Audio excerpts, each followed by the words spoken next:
So the relative commercial failure of Circus Maximus wasn't very morale boosting for either L Records or for me. L was able to live in its own bubble world of fantasy thanks to the continued support of Cherry Red and Mike Allway's delusions of grandeur, if you like. But I was kind of ambitious, and when Mike told me that Alan McGee would be interested in signing me to Creation, this was at a time when I was getting quite a lot of press in the NME. I just released Circus Maximus and was writing articles also about French singers like Jacques Brel. And so I kind of jumped at that opportunity, and Alan at Creation had a very high profile, was getting a lot of attention for his single with Jesus and Mary Chain, and various groups like Felt, for instance, had just moved from Cherry Red to Creation. So Creation was actually getting described as the new Cherry Red. But whereas Cherry Red was very much past its glory days and was becoming a museum label, Creation was the hottest indie label of the late 80s. And so I made the switch. And I'd been preparing on L an album called BBC One, which was going to do basically for television what I'd done on Circus Maximus with the Bible and with ancient Rome. In other words, I was going to deconstruct the whole concept of BBC One and terrestrial broadcasting, which was kind of on its last legs anyway because of the Thatcherite communications bills that were going through Parliament at the time, demonopolising the BBC and opening up the airwaves to cable and to satellite. But that project got shelved. You can hear remnants of it in songs like Situation Comedy Blues on The Poison Boyfriend.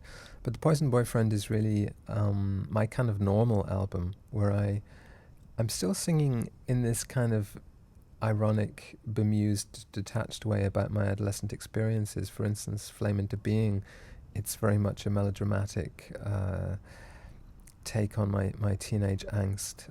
You can hear songs like Windmills of Your Mind in there. You can hear a bit of Jacques Brel or The Gatecrasher, which is very influenced, I think, by Tom Waits, the kind of romantic outsider figure, which I'm laughing at, but also identifying with. There are more songs about terrorists. Violets is actually a song proposing a solution to the Irish problem, which is to give the IRA their own television station, because terrorism is basically a plea for attention. And if you give people attention, and if they have to fight it out in the difficult market of how to interest people, how to entertain people, they inevitably are going to A, stop bombing, and B, realize that it's a lot more difficult to create than to destroy. So there's a kind of hidden subtext in Violets about IRA TV. In fact, if you look at the beginnings of all the names of fish and flowers in the song, they spell out this message IRA TV, which is about giving the IRA their own TV station. Islington John's a kind of cut-up song, kind of Brian Geisen cut-up technique. Three Wars is very much a Brel song. Sex for the Disabled is an elegy for the 80s, for the Thatcherite period, and also for the hippie 70s, which it replaces. And Closer to You is, I think I was listening to By the Time I Get to Phoenix or something, just the idea of one of those epic black narrative songs about losing love, in which you get down on your knees in front of a woman and you beg her to take you back, and she might say yes and she might say no. But it's really a very educated young man who's memorized Paul Klee's epitaph and is basically asking himself the question, which is more important to me, art or women? And can art help me to get women? Can art become the rhetorical wooden horse which gets me into the walled city of women? I think that introduces the stark new theme of sexuality in Momus records. It also, I think, flags the interest that you get later in Serge Gainsbourg. I'm really transitioning from having a major Brel obsession to being more interested in Gainsbourg, who's more detached, more aggressive, more provocative, and above all more classical, in the sense that he's kind of interested in playing formal games with genre and with, the Lolita pop and beat boom of the British bands invading France. He could jump on all those bandwagons and he could make them each his own. This is what later fascinated me about Japanese pop, the way it would integrate these very foreign forms into its own very Japanese perspective and concerns. Gainsbourg also seemed to represent an enchanted world, a world of total sexuality and of kind of Georges Bataille-like sexual perversion. So I think you see me transitioning when I get to Tender Pervert, which is the '88 album. I'm much more interested in really degenerates and renegades like Joe Orton, or like Georges Bataille, or like Gainsbourg. And there's a lot of activity in '88 remembering '68. There are a lot of TV programs on Channel 4 in Britain talking about the student revolution and about the cultural revolution going on in the West in the late '60s. And I think that definitely plays its part in me thinking I've got to optimize my marginality. I've got to get more extreme and more hard, more shocking, and kind of make a crisis out of the values of our culture. So on Tender Pervert, which is probably my statement, my ultimate album in the sense of laying out the Momus master plan, there's just this kind of aggression. It's also very much influenced by the AIDS epidemic and the idea that even if you're not gay, you should stand up for this minority. There was a certain atmosphere at the time with Thatcher's Section 28 legislation, which implied that somehow AIDS was a self-wrought punishment on the gay population. Somehow the immorality of the 70s was catching up with them. And I very much resisted this and saw it as a purely, biological and medical problem, and thought that straight people, or what was being described at the time as fast-track heterosexuals, in which category I included myself by that point, these people should stand up on behalf of gay culture in general, or deviant culture more widely. So that's really what you hear in songs like, Bishonen, influenced very much by Mishima, or Love on Ice, which is about how do you pose in the media as being totally normal when in fact you know that you're part of a so-called deviant minority. Or in The Sanatorium, which references André Gide's novel The Immoralist. Basically, I'm becoming an immoralist myself, or, The Charm of Innocence, which is really about the idea of somebody who, a bit of a kind of Dorian Gray character, who can't shake his innocence no matter what he does, no matter how many sins he commits, and no matter how much decadence he sort of rolls about in, he still preserves an essential albatross-like innocence, which is dragging him down. A couple of tours in the late 80s kind of reorient my thinking about what I'm doing in music. I tour in 87 with Primal Scream in Germany, and that's kind of a fascinating insight into the rock and roll lifestyle. There are parties after every show. There are punk rock encores. I even sing with Bobby Gillespie on Iggy and the Stooges numbers, and there's a kind of decadence which turns into kind of sordidness, where there's basically just a lot of people farting in the tour van, and Johnny Thunder's tapes being played with the batteries kind of running down in the ghetto blaster, and kind of naughty boys sitting in the back seat of the tour van throwing ink pellets at other people. And so I jump out in Berlin, where the tour culminates, and go in to see an Eric Romer film in a beautifully air-conditioned cinema, and just the clarity, the intelligence, the civility of that film kind of reminds me that I'm basically not a rock and roll animal. But the Creation's very much a rock label, so I'm kind of wondering what I'm doing on Creation. But at the same time, there are changes afoot. The 60s psychedelic rock, which is what Creation is kind of known for reviving, is getting a foothold and will turn in the 90s into, mainstream commercial success for bands like Ride and later Oasis. But at the same time, there's this dance movement revolution thing going on, and I encounter that directly when I'm touring with Biff Bang Pow, which is Alan McGee's band, in France. We do this rather desultory tour, which goes from one venue to another, smaller and smaller venues each time. We end up playing in a snack bar in Toulouse, or in the outskirts of Toulouse. And McGee has a big fight with the promoter, who demands that he plays an encore, and McGee goes and plays like a 20-minute version of Sister Ray, and then throws his drink in the promoter's face, and then I have to apologize in French to the promoter. And then there's a big article in Libération newspaper about this episode, and I continue the tour on my own. McGee and his band go back to Britain to basically get on with running Creation Records. And the tour has changed into a Beloved tour. The Beloved are an indie band who sound a bit like the Smiths, but who've suddenly seen the dance light and who become like an acid house group, and later have some hits in the early 90s with tracks like The Sun Rising.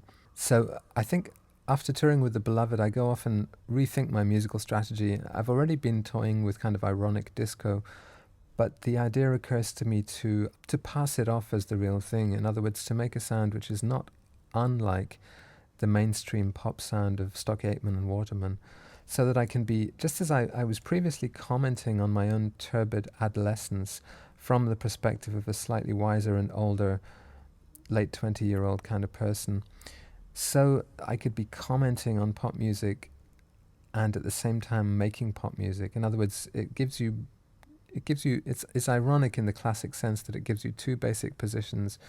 You can either identify with the raw emotion in it, or you can identify with the humor and the irony and the distance. So I guess I made this single called The Hairstyle of the Devil, which was my big bid for chart glory, and it became a radio hit, basically. It could pass on daytime Radio 1 as a commercial hit record. So you could put it quite neatly by saying that the typical pop star is somebody who's smart enough to pass himself off as somebody essentially rather stupid, whereas I was too stupid to pass myself off as anything but rather too smart. And the single stiffed at about, 84 in the top 100. So The Hairstyle of the Devil, it had this very elaborate story about a triangular relationship. So it was kind of extension of the very uncommercial stuff I'd been doing, and the rather challenging and scary songwriting I'd been doing on, say, the first Momus EP, The Beast with Three Backs.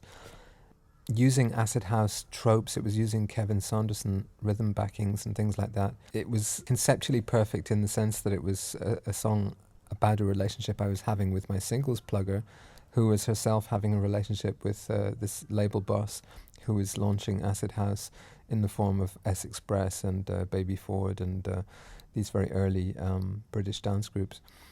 So it was all very perfect, but it didn't sell many copies. It was played on daytime Radio 1, in quite a coup for an indie label like Creation at the time. It was played every day during the day for like 2 weeks, and I guess it's what you call a radio hit. It didn't really translate into sales. It got to number 2, I think, in the indie charts, but after that I never tried that again. I really lost interest in singles. I made an album which was probably my hardest and nastiest record. It's called Don't Stop the Night, and it uses this kind of sleazy disco, a lot of it kind of sampled from Sylvester and people like that, to basically describe a world of Tory sleaze. This was the period of Tory sleaze, the long decadent decline of the 19-year conservative revolution in Britain. And there was a really scary underbelly emerging, sleaze, corruption, sexual decadence. And you can hear that in songs like How Do You Find My Sister, which is, I think I took the title actually from a Serge Gainsbourg song, film soundtrack song. There are also songs, again influenced by Gainsbourg, like The Guitar Lesson, which is about sex with an underage girl. The title actually comes from a Balthus painting. Or there's a song about necrophilia called The Cabriolet, which is very much Georges Bataille. The alternative title for Don't Stop the Night was going to be Sex Crimes of the Professional Classes. And it was really, it starts with Trust Me, I'm a Doctor, and goes on from there to politicians and teachers, writers, yuppies who drive Volkswagen cabriolets. So these are all people from the upper reaches of society who are abusing their power, abusing the trust others have placed in them, abusing their professional status. So in 1990, there's a compilation which comes out, which is always a bad sign. When a record label puts out a compilation, it means they're thinking about getting rid of you. I tied myself up with the management of The Beloved at this point, and the only thing that this management managed to do for me was to renegotiate my Creation contract. So at a time when we probably would have parted ways after the failure of Hairstyle of the Devil, I had another lease of life with Creation and continued well into the 90s until in fact 94, the same year that they signed Oasis. And what I did with those Twilight creation years was I made a sort of Serge Gainsbourg tribute album, which is still to this day some people's favorite Momus album. Is called Momus. That was my 91 album. And it basically, instead of relishing the sleaze and the twilight and the decadence as the previous album, Don't Stop the Night, had done, it actually treated polymorphous perversity as a delightful children's game. So you get songs about bouncing on a bed until the bed's just junk. You get songs about cannibalism, literally eating girls right up, which could be the sexual meaning or it could be a cannibal meaning. You get songs about blue stockings giving head and ventriloquists and dolls. There's a kind of puppet theatre version of perverse sexuality. And it owes a lot. I think the conceptual base of that was a very interesting book I came across by a German poet. In fact, he's the brother of Hans Magnus Enzensberger, and he's called Christian Enzensberger. And he wrote a book called Smut, which was published by John Calder Publishers. I'd actually been hanging out a little bit with the John Calder literary group in London because one of my best friends, my sleeve designer, Tommy Wroblewski, who did the sleeves for Tender Pervert and Monsters of Love, was the in-house book jacket designer for Calder. So anyway, Smut and Anatomy of Dirt was this book, and it actually was a kind of poetic essay about the absurdity of our demarcation of what's clean from what's dirty. Like, for instance, the bread is clean when it's on your plate, but if it falls onto the carpet, it's dirty. Or, saliva is clean when it's in your mouth, but if it goes into somebody else's tea, it's dirty. This kind of thing. We have these arbitrary and basically religious prohibitions. It kind of goes back to Leviticus in the Old Testament.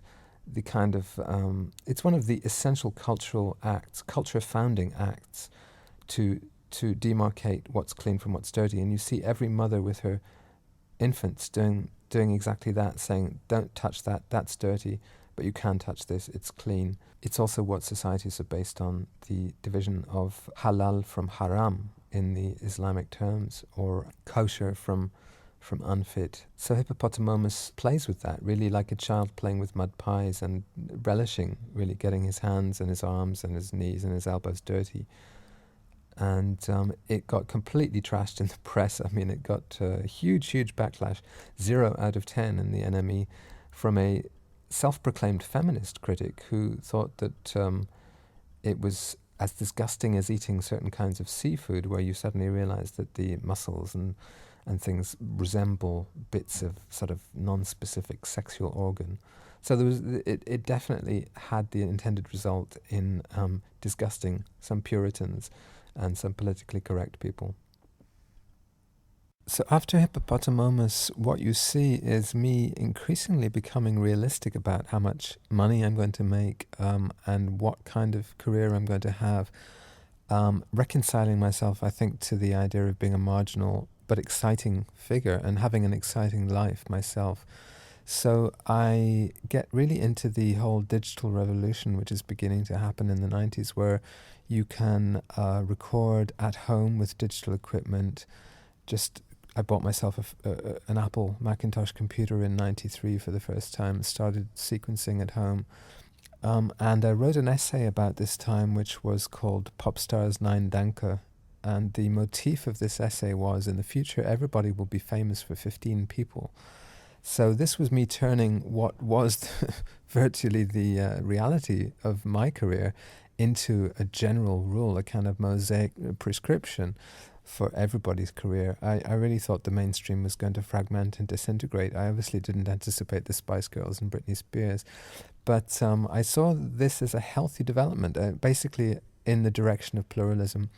And I wanted to make sure that, because I had a very good creation contract, 50% profit split. So this meant that if you kept your overheads way down, you could make a lot of money. What I tended to do was deliver them free masters, basically, to originate stuff in my home studio or very, very cheaply in someone's semi-home studio, and then to spend a lot of money on the sleeve. So I would end up commissioning Pierre et Gilles in Paris to do a £3,000 sleeve portrait of me as a kind of monk in rubber armour peeling fruit. And then Creation, who are always on the brink of financial catastrophe, wouldn't pay Pierre et Gilles, and then we'd just be dividing the profits immediately. So it was pretty scandalous on both of our parts, but somehow it worked. And so in '92, what you saw was a return to Cherry Red in the form of a fake live album. Mike Allway approached me and said, do you have any live tapes that we could release on this new imprint within Cherry Red, which is called Richmond Records? And I said, no, but what I'd like to do is give you some of the tracks that don't fit into my kind of dance direction with Creation, as if it was a live concert that I performed. But we're going to say this was performed live in Cabaret in 1910 at the Cave of the Golden Calf. Let's make it a ridiculous lie if it's going to be a lie. So this is what we did, and this is the album The Ultraconformist, which comes out in '92 alongside Voyager, which was the official Creation release of that time. And The Ultraconformist is really a very, very cheaply, shoddily recorded piece of cabaret, kind of vaudevillian ultraviolence, a lot of influence from Clockwork Orange, which is later going to be very clear in my kind of analog baroque period as well, later in the 90s. But it's I think it's still a fun album to listen to, and it's got a lot of very strong influence from Kurt Weill, obviously, and also some older songs which hadn't been recorded at the time of, say, the BBC One album. There was one song which came off that concept album I was planning about television that was called The Mother-in-Law. So it's kind of, it's very British, it's antique, it's sepia tinted, it's gaslit. Kind of goes back to the kind of imagery I was playing with in Murder is the Hope of Women, that EP, which got tacked on belatedly to the both the Poison Boyfriend album and the Monsters of Love compilation.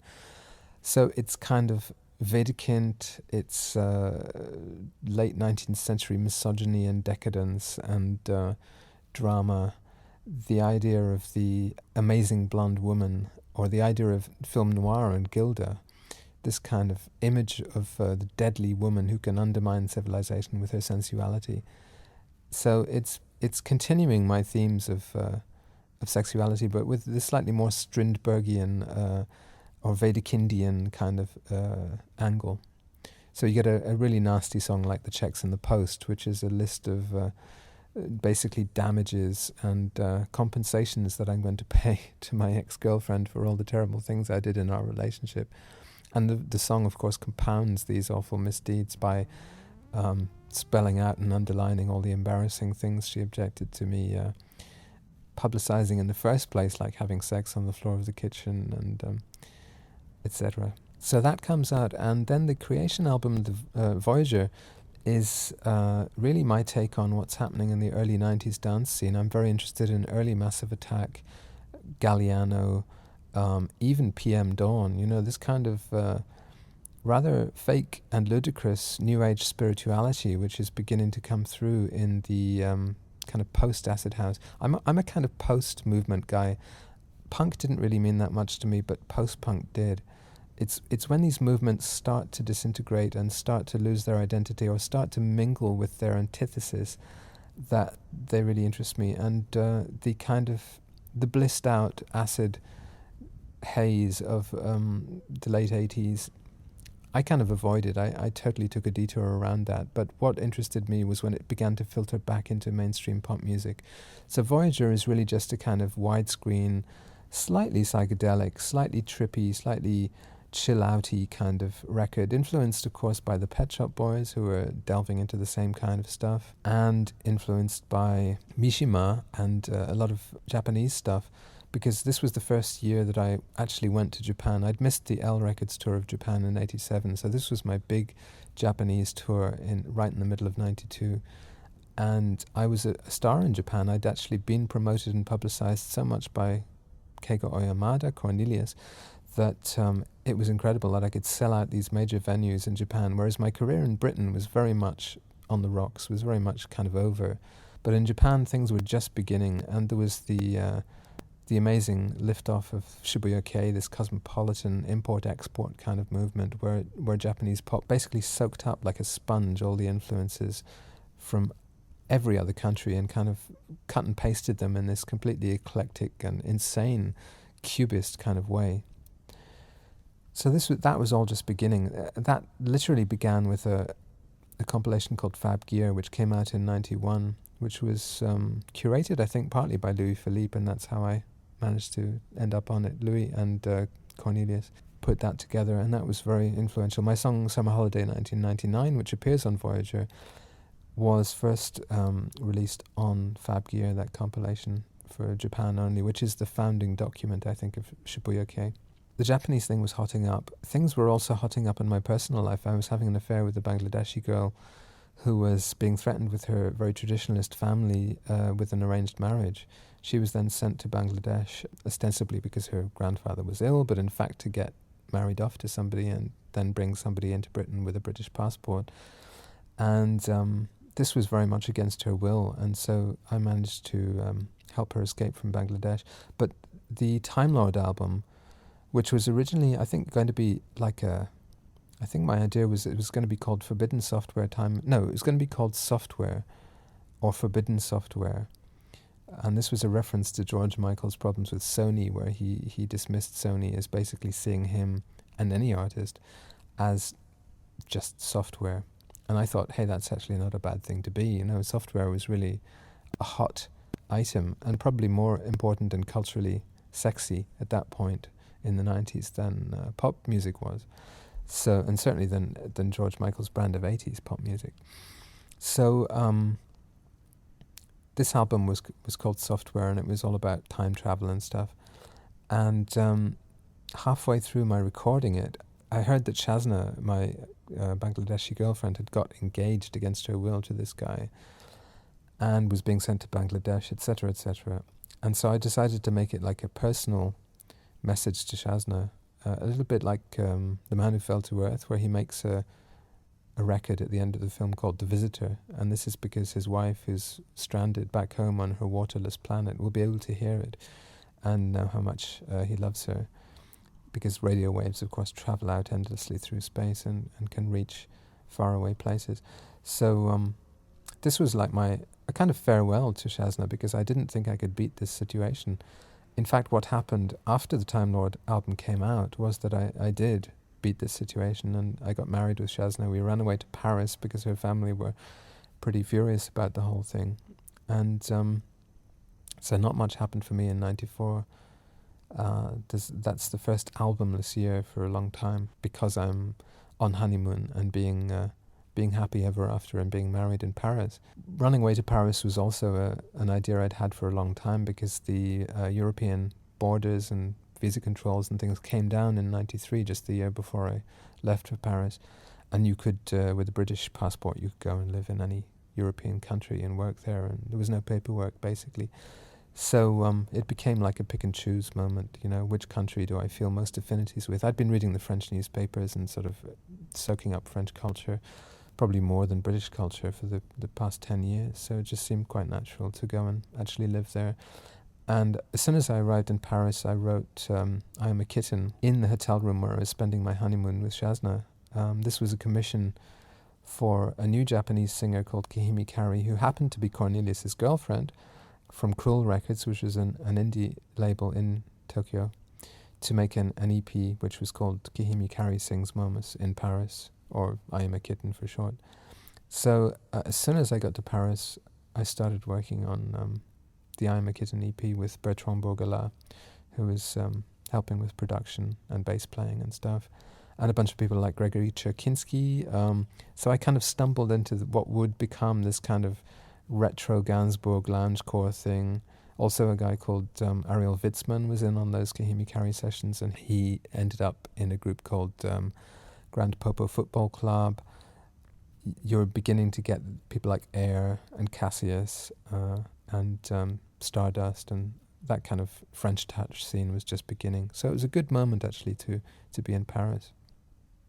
One strange feature of my life is that it's often copied my art, and I think I sang a little bit about Montmartre, the 18th arrondissement in Tender Pervert at the end of Tender Pervert, and then I ended up living in Montmartre for 2.5 years, living actually on the Place du Théâtre, which is like the most theatrical and touristic part of Montmartre, a sort of ludicrous Disneyland of portrait painters. And I think I began to go, as you would if you lived in Disneyland, slightly mad in that place, because Paris seemed like a museum city. It seemed like they could just throw a sheet of glass over the whole city and charge people entrance. I began to yearn a little bit for the real cutting edge of culture, which seemed at that point in the mid-90s to be California and to be the internet, digital culture. Ariel Witzman, who'd been in on the Kihimi Kari sessions, was actually a journalist and a television presenter as well as a musician, and he started this really interesting magazine called Interactive. And I would read that religiously and read Wired magazine and begin to wish I was in America, basically, and have these recurrent dreams about New York. So it was quite serendipitous when this guy, Matt Jacobson, contacted me. He was basically a graphic designer from Detroit. I'd met him in London briefly and taken him out and showed him like the London New Roots acoustic scene and poetry scene and folk scene and stuff that I was sort of fellow traveling with a little bit in the late 80s. And then he decided to start a record label, I think largely to release Momus in the States, because there'd never been any domestic releases there. Creation had always stalled and not been able to find the right deal for me there. And this culminated in 96 in me flying to New York and playing my first show in the States, which was at Fez in New York City. And it was a very serious acoustic show, me just doing mostly really old stuff, 80s songs. And by this point, I'd kind of retired in a way. I was doing very well in Japan, making a lot of money with top 10 hit singles with Kihimi Kari, songs like Good Morning World, 1020th Century Chairs, and Lolita Pop Dollhouse. Shibuya Kei was booming, and my career was booming as a writer for beautiful Japanese women. I mean, The Poison Girlfriend, Mari Hamada, Kihimi Kari, later Emi Nekozawa. This became like a sideline which became the main line of my career. But I think thanks to Matt Jacobson, I revitalized the Momus persona and realized that here was this fantastic place, a continent where they spoke the English language. Quite serendipitous when this guy Matt Jacobson contacted me. He was basically a graphic designer from Detroit. I'd met him in London briefly and taken him out and showed him culture and their cultures. I could actually communicate directly, and this began to be, this was a great thrill, this was a buzz for me. I had a really good show in late 96, and I began coming back regularly year after year to New York. At the same time, I guess I was also forging links with the kind of loungecore scene that was now starting, and I signed with Bungalow Records in Berlin and started doing these tours with Tug, who was a friend of mine from Paris and was writing in a kind of similar style. In fact, I think we both influenced each other, because by the time you get to the analog Baroque style, which I came up with in 98 for the Little Red Songbook album, you can hear a kind of minimalism and a modesty and a kind of quirky, amused tone, which comes, I think, quite strongly through in Tug's records too. And in 96, we just put out like a kind of B-sides, rarities, unreleased tracks, demos for girl singers album called 20 Vodka Jellies. And that was just really to introduce the American public to the concept of Momus and how Momus related specifically to the Shibuya Kei scene. 97, Shazna and I decided to go separate ways, and I'm the London New Roots acoustic scene and poetry scene and folk scene and stuff that I was sort of fellow traveling with a little bit in the late 80s. And then he decided to start a record label. The 97 album Ping Pong is very much a return to classic Momus values. It's a kind of back to basics record, because I found that there were people, young groups in Britain, sort of related, I suppose, to Britpop, but also to the loungecore and the Shibuya Kei scenes, and also to the French pop explosion and the continuing respect for Serge Gainsbourg in Britain.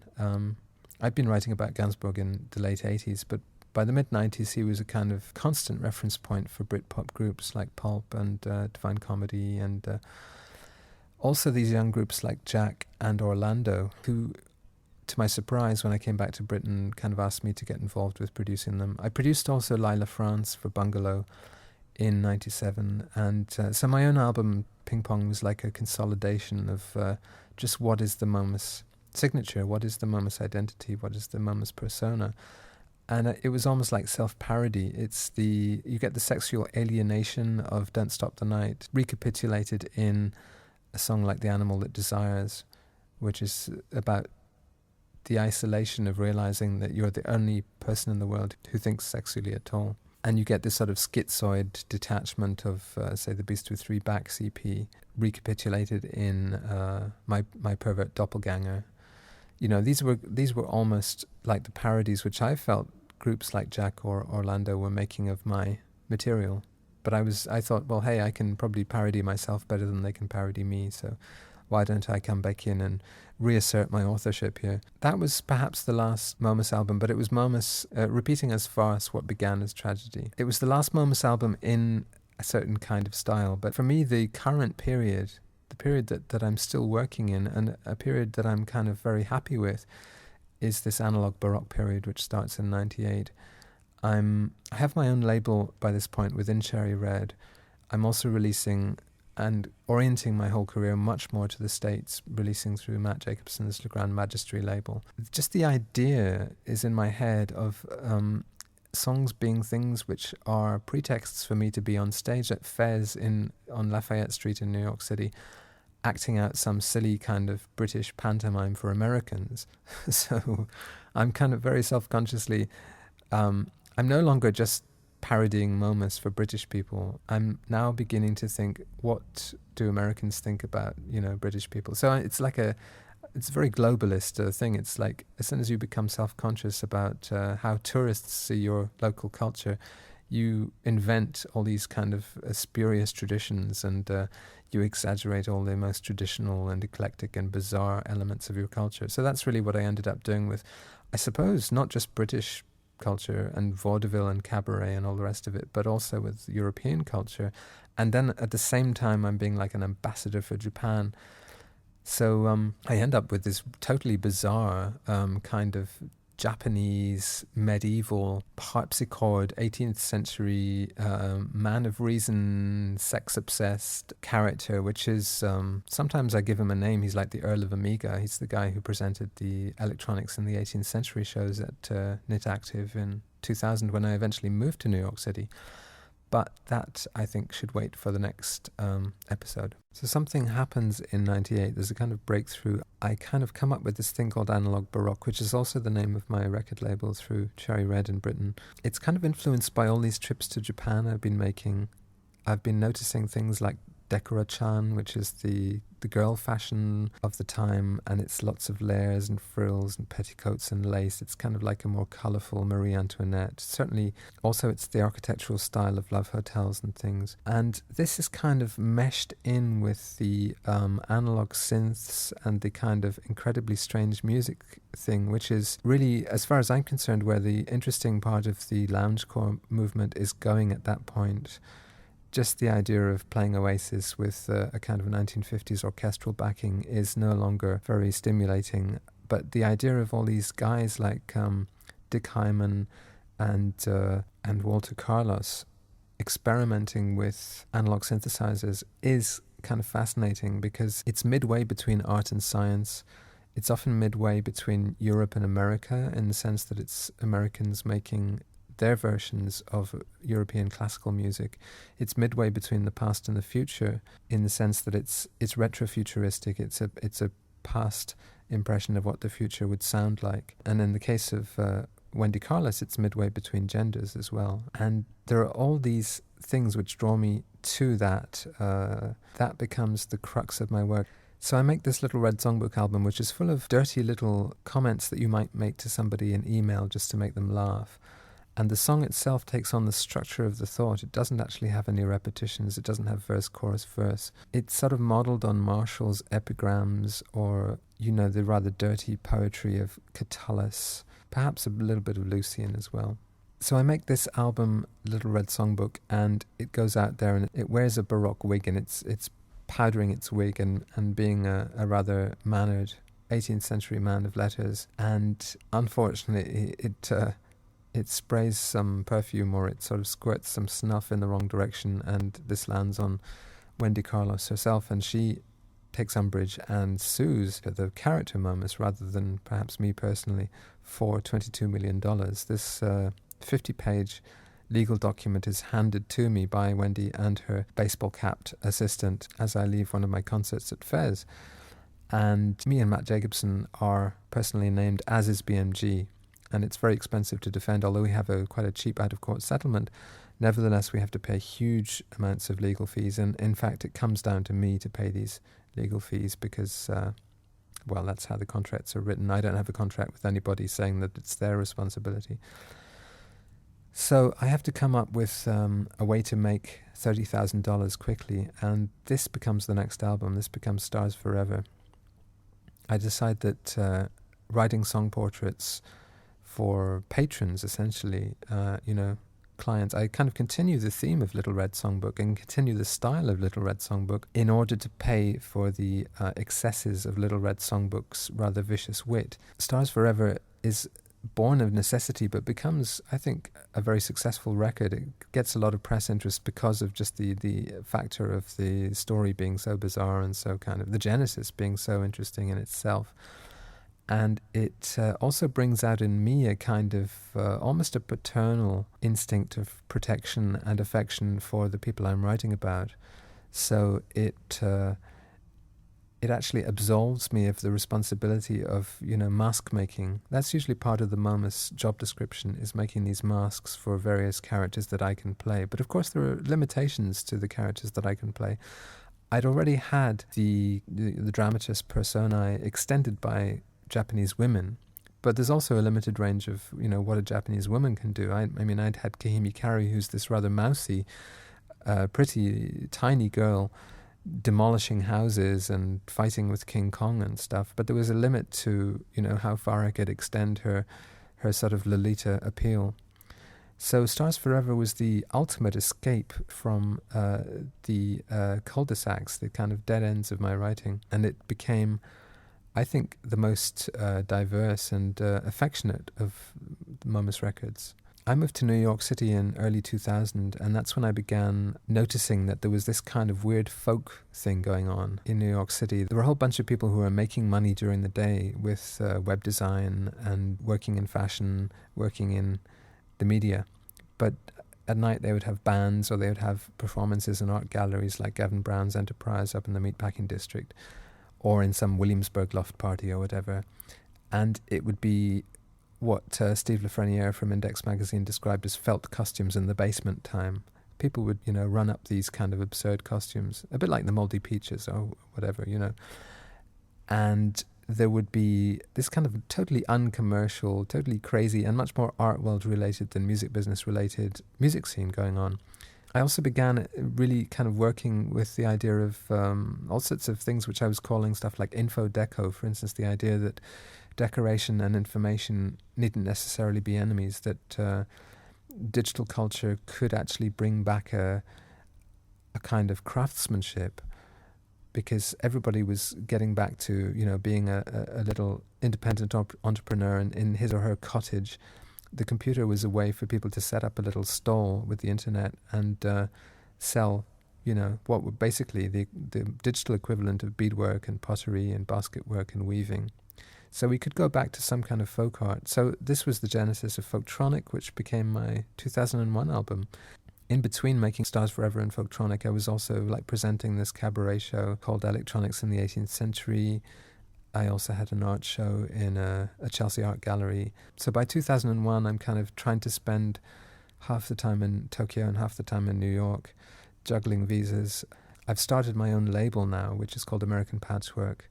I've signed groups who are making the kind of records that I previously would have attempted myself, like Super Magical Brothers is a project I actually considered doing myself, and then met these guys on tour, Adam and John, almost like a publisher commissioning authors. I kind of thought, well, these guys would actually do that project I had, the idea of making madrigals with Nintendo Game Boy sounds.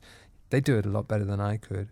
So Shake Station is the result of that. This is one of the new releases on my American Patchwork label. The other one is The Gongs, a group I discovered at Oberlin College, Ohio, making the kind of experimental folk music that would have been the logical conclusion of folktronic if I'd been just a bit more serious about really following that folk direction in a more avant-garde way towards Harry Partch, towards the Incredible String Band, and towards John Cage.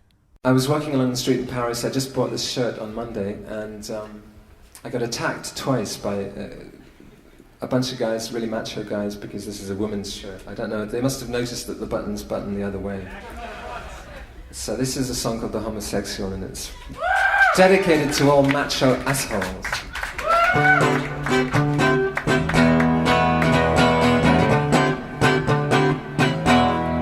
Well, I love women, but I'm thinking of giving in. I love women, but what's the point in arguing with those men from boarding schools and building sites who've told me I'm a homosexual all my life? Once stop past embankment and the cuffs begin, hell hath no fury like an insecure Englishman. Why, you don't need psychoanalysts to translate this. There is an open homosexual in our midst. The homosexual, they call me, it's all the same to me. That spectre they projected, I will now pretend to be, since their neurosis is what passes for normality. Well, it's okay with me if I'm queer, since their tone deafness is called the love of music. I won't disabuse them, I'll make love with their women. I'll make them sing notes of pleasure their husbands will never hear.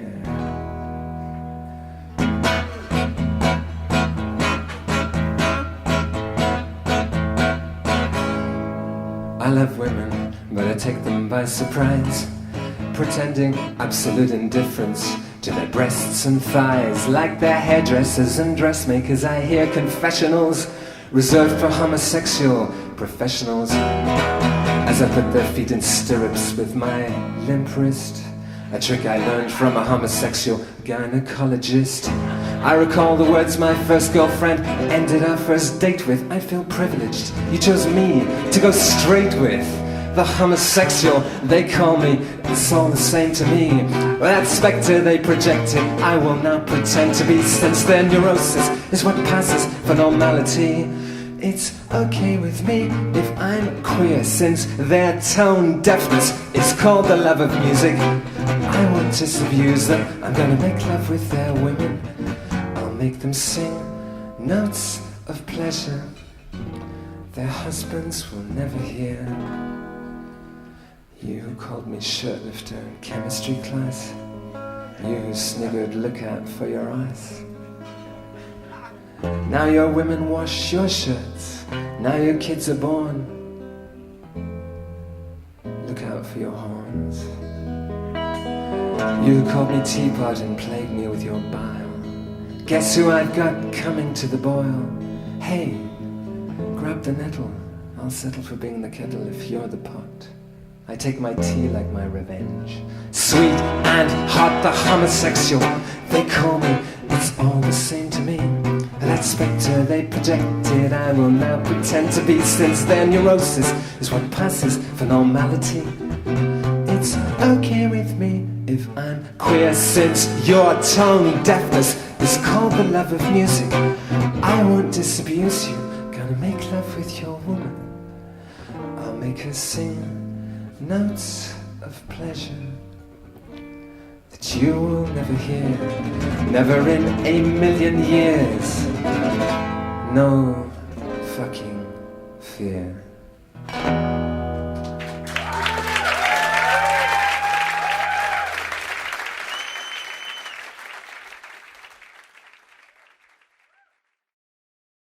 Any other good ideas? Because your ideas are better than mine.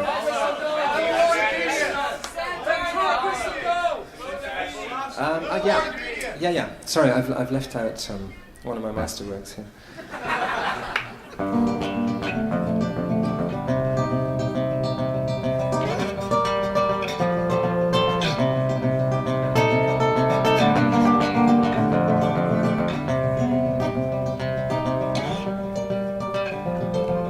Once upon a time there was a man called Saul who persecuted Christians until the man saw the work was bearing fruit for the Christians.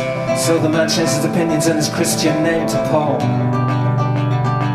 So he wrote important chapters in the Bible, but the blood on his writing hand reeked to high heaven, and Paul resolved to die. So he wrote to friends in Rome, a senator who owed him a favor, asking for an executioner, so Paul could make his exit as a martyr. The senator sent this answer. He said, should you be so lucky like Saint Sebastian, preferring the egg to the aspirin, swirling as they should be arrows through your narrow chest, stripping naked in the Circus Maximus with a martyr-eating lioness, bartering with flesh for a little pain. You know, scenes like this give sadomasochism a bad name.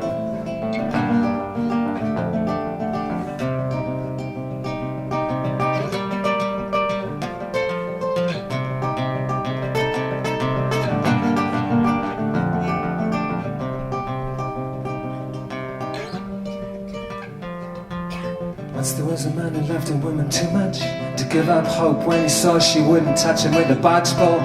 He spent his whole life in the inferno. He composed in 34 cantos. Oh, Dante, though romantic, such romantic speculation. I'm your hypocrite reader in the same situation. I'm your devil, me, I'm your brother in pain. But Allegory, if you listen, there's a difference between your Beatrice and my Paula. She's anonymous and now a waitress. It's comic but not divine. The tragedy is no one's dying.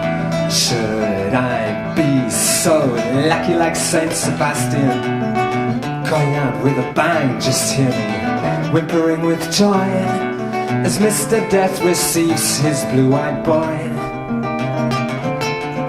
Surrender unto Caesar or to God, it makes no odds. There's just one thing the martyr wants to say. Tell me, Mrs. Lincoln, did you enjoy the play?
The string to his head, the boss makes it nod.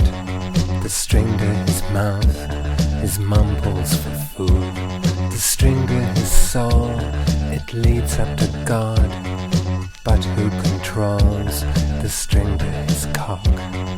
In the bleak midwinter, at the bottom of the stair, I'll set myself on fire, pour petrol in my hair. As if he'd ever notice, as if he'd even care. I'm just so bored with Piero Lunaire. Football on Sunday, drinks after work. Tuesday a DJ, Friday a jerk. And what really matters, and who really cares? My lover's a puppet, Piero Lunaire. In the bleak midwinter, at the bottom of the stair, I'll set myself on fire, pour petrol in my hair. If he would ever notice, if he would ever care. I'm just so bored, Piero Lunaire.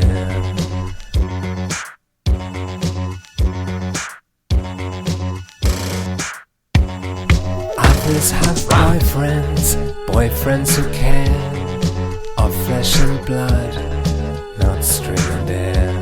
They lay them on beds, they whisper "Sh'tem." They take off their clothes and make love to them.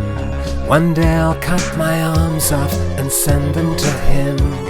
I'll sever my legs, suspend them from strings. I'll be Pulcinella, we'll hang out so close, my wooden cheek to his wooden nose. In the bleak midwinter, at the bottom of the stair, I'll set myself on fire, pour petrol in my hair. As if you'd even notice, as if you'd ever care. I'm so in love, Piero Lunaire.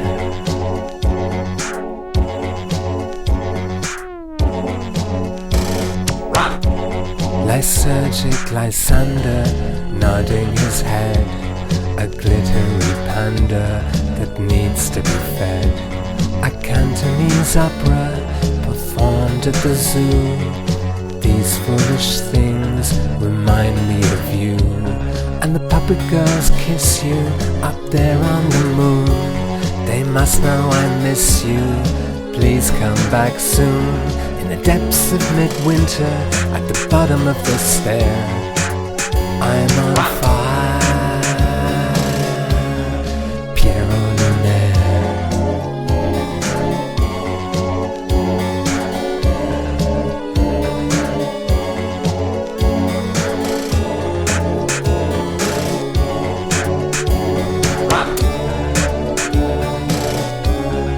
In the bleak midwinter, at the bottom of the stair, I'll set myself on fire, pour petrol in my hair. As if you'd even notice, as if you'd ever care. I'm so in love, Piero Lunaire.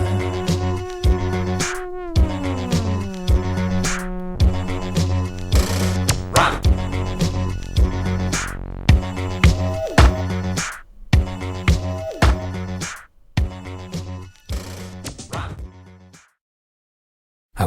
a friend of mine I hadn't seen in years, to a party that would end in tears.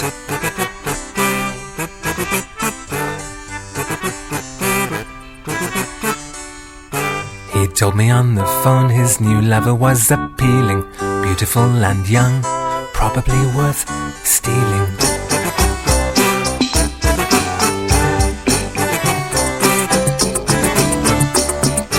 I tinkled to my bones, watching my friend's new squeeze. He'd always been alone, now he had somebody.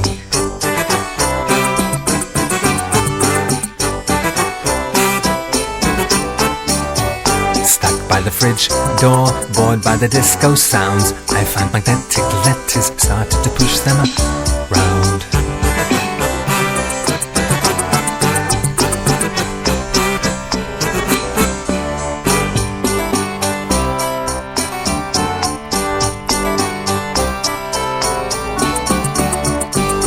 My magnetic game seemed to draw people to me. My old friend's new flame came tiptoeing over to me.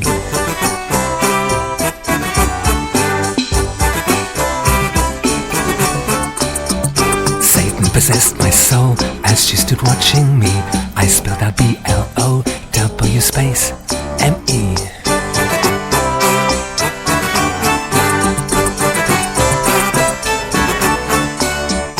I saw her young eyes stretch, but my old friend's new lover laid the unfaithful wretch, her head upon my shoulder.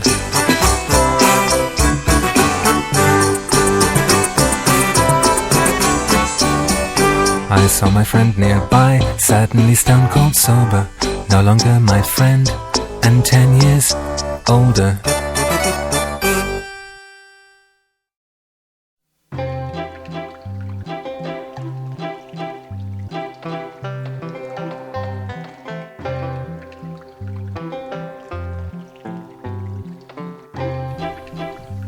A small Siberian mammoth from before the Holocene was found in the ice by a bulldozer, woolly and frozen between the rivers of Terrace 3, where the grasslands are icy and green. Dima the Kerguelen mammoth from before the Holocene. Dima the Kerguelen mammoth died 41,000 years ago. She's partially mired in loams and buried by gravelly debris flow by the rivers of Terrace 3, where the grasslands are icy and green.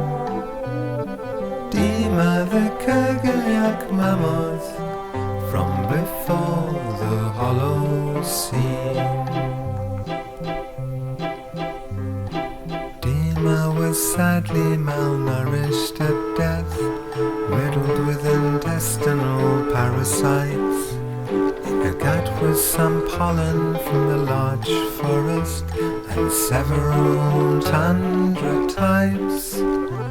Oh, sing me the fluvial sediments, sing the Siberian plains, sing the formation of fossils between intersecting ice veins.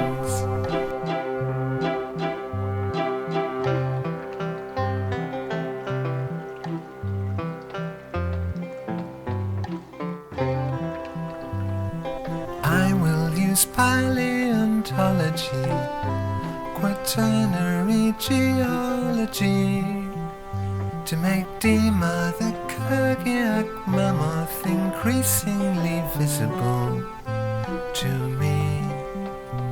I hear her ghostly pre-elephant cry in grasslands so icy and green, from the moss and the peace of the large forest to the rivers of Terrace I see her simple pre-elephant thoughts spread out in Helvetica bold on a thin sheet of ice in Siberia, where the grasslands are glassy and cold.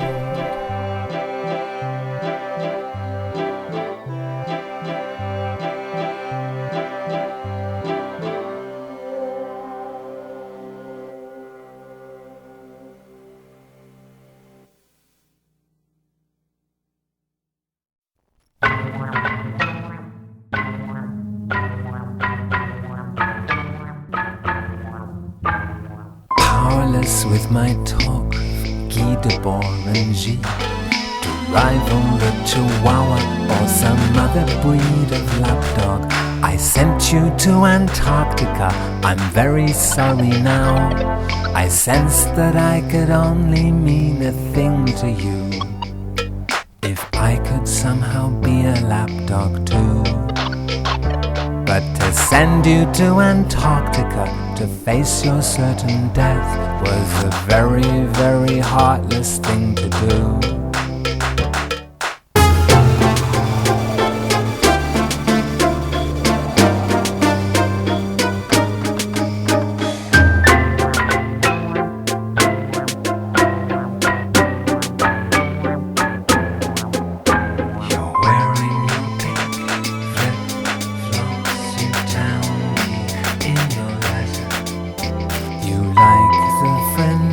Crunch they make on the snow, even though there's horrible weather.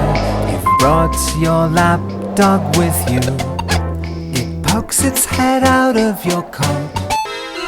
The animal looks undeniably cute, with a little bark rising up in its throat. The penguins won't stop following you. They march in a long black line. It's menacing and sinister, and soon it will be nighttime.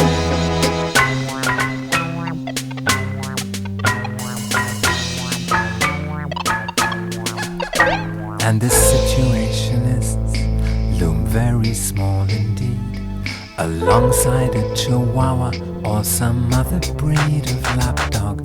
Perhaps if they loomed smaller, they'd be cute enough to love. And maybe someday I could mean something to you, if I could somehow be a lapdog too. So do people flirt and laugh?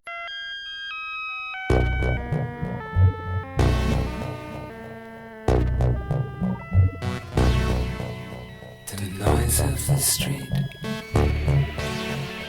enters the house. Darkness conceals the electrosexual sewing machine. An eagle is wearing your clothes. Your foot has a shoe with 6 toes. The ghost of a girl with long black hair plays the koto as you go to sleep.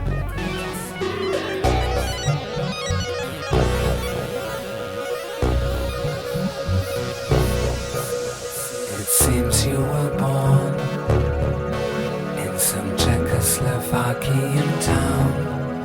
Your buttons were torn from a Habsburg Empire silk dressing gown, far away and a long time ago. Crimson and black in the snow. A spooky young man whose face was scarred mixed you up with the killer of flies. In a pitch black forest, 12 blind people are screaming in horror and fear for their guide. Maybe he died.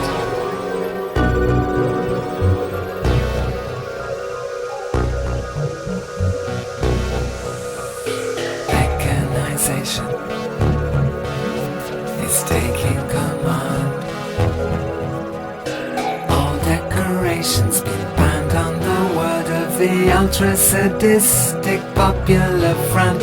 A shrimp is made off with your shirt. You're naked in front of the court. Very reading from your biography. It's the bit where the character dies in a pitch black forest.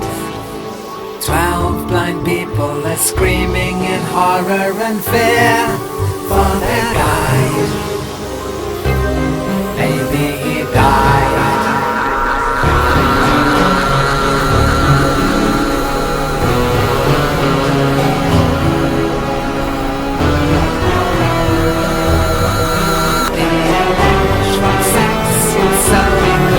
Far away a long time ago, crimson and black in the snow, a spooky young girl with long black hair. In a pitch black forest, 12 blind people are screaming in horror and fear for their guide. Maybe he died.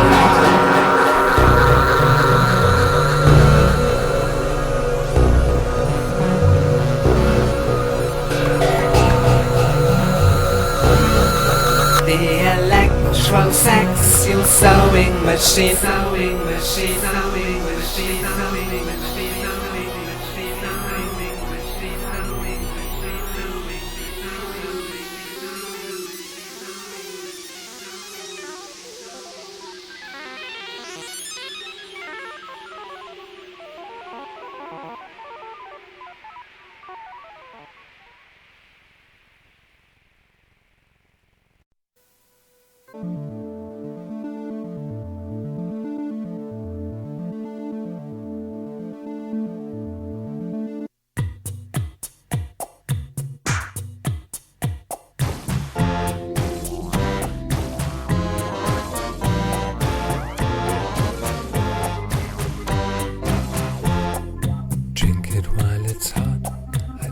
Such a lot of myself when I cook homemade soup.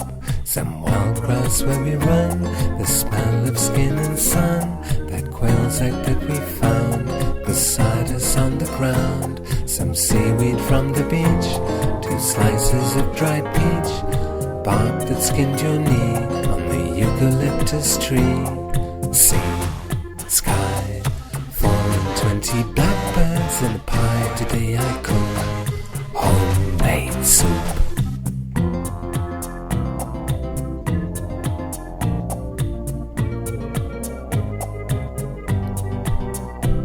Some memories of you, some sadness as you go. You smile at me and wave. Drink the soup I made. Some motor oil and rain dripping from the train, just about to leave, taking you away. Add a lemon drop to spicy chicken broth. Drink it while it's good. Homemade soup. You, me, an organic recipe. Today we cook homemade soup. Put it in the microwave and press reheat. Keep it in the thermos flask, you can repeat. The same sensations on your tongue, the same impressions on your brain.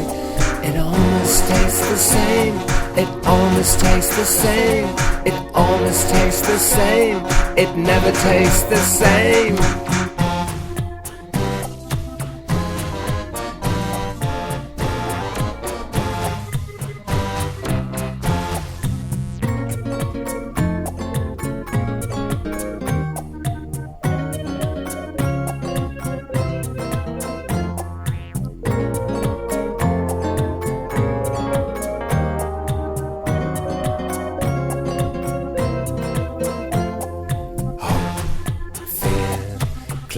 Of the hair behind your ear, comfort food, homemade soup.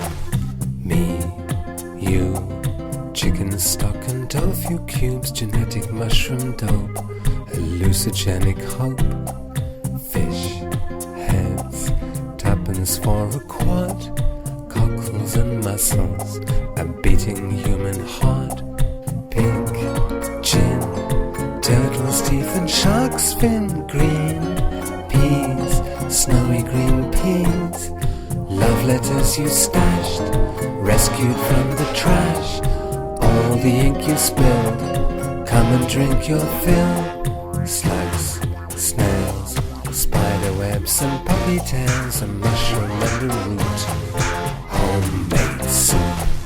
Pour it in a china bowl with a blue whale on the side, eat it with a spoon of lapis lazuli.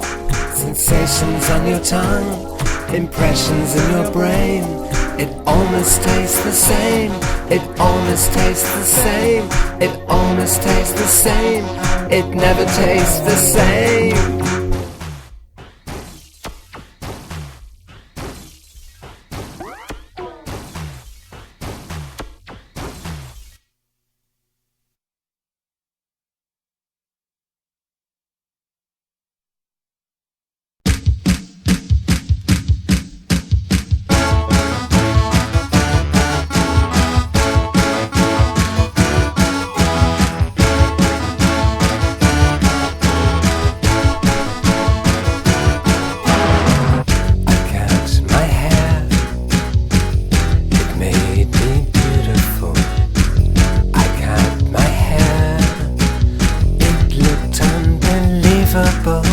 I took my scissors in my hand and cut my hair without a plan.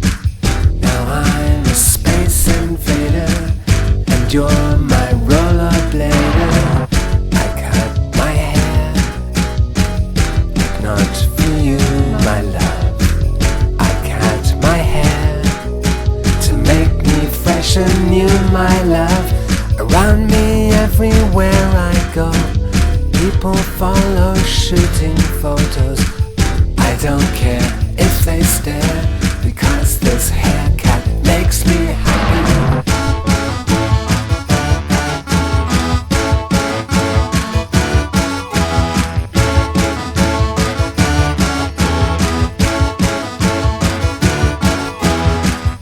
Whoever thought that such a little thing could make me feel so happy, just happy, completely happy.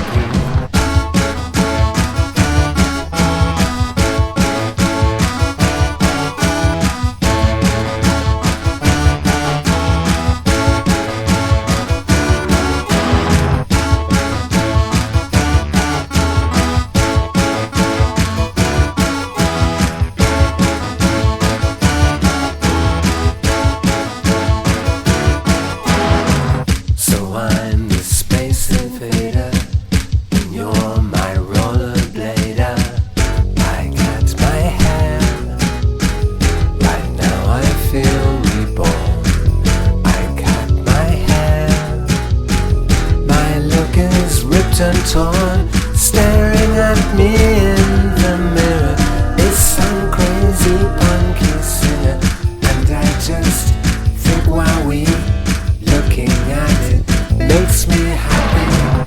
It's such a little thing, but it has changed my life and made me happy, so